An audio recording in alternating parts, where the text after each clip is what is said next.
Welcome. Here is a rundown of the war in Ukraine. Battle for Kherson will begin in near future.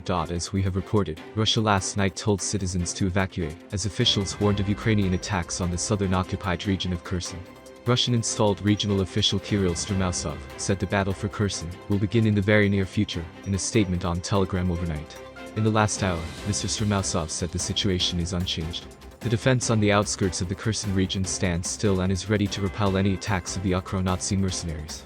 We do not remove the issue of possible shelling of the right bank part of the Kherson region from the agenda, therefore we ask civilians to cross to the left bank, in order to avoid civilian casualties. Strikes continue overnight in Ukraine. Russia has launched renewed attacks on large parts of Ukraine this month, mostly targeting energy infrastructure and military hubs. These continued overnight in the Dnipropetrovsk region, where another energy facility was struck. Posting on Telegram early on Wednesday, Alexander Vilkel, head of the military administration of Kryvyi Rih, said, many settlements remain without electricity. Details were also given overnight of the aftermath of Tuesday's strikes in Sumy.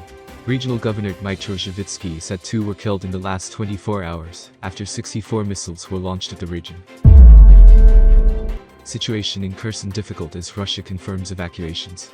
Last night, the Russian-installed chief in the southern occupied region of Kherson said some civilians would be evacuated in the wake of a perceived threat by Ukrainian troops. In a video statement, Vladimir Saldo said people in 4 towns would be moved away from the Dnipro River, given the risk that Ukrainian shelling could damage a nearby dam. General Sergei Surovikin admitted the situation is difficult as evacuations were launched from the region. He said Ukrainian troops using HIMARS missiles were hitting the city's infrastructure and residential areas. The Russian army will above all ensure the safe evacuation of the population of Kherson, Mr. Surovikin told Russian state TV. Meanwhile, Russian-installed regional official Kirill Stromysov warned that in the very near future, Ukrainian troops would launch an attack on the city. Both are extremely rare admissions from the Russian side. Mr. Stromysov said, "Please take my words seriously, I'm talking about evacuating as quickly as possible."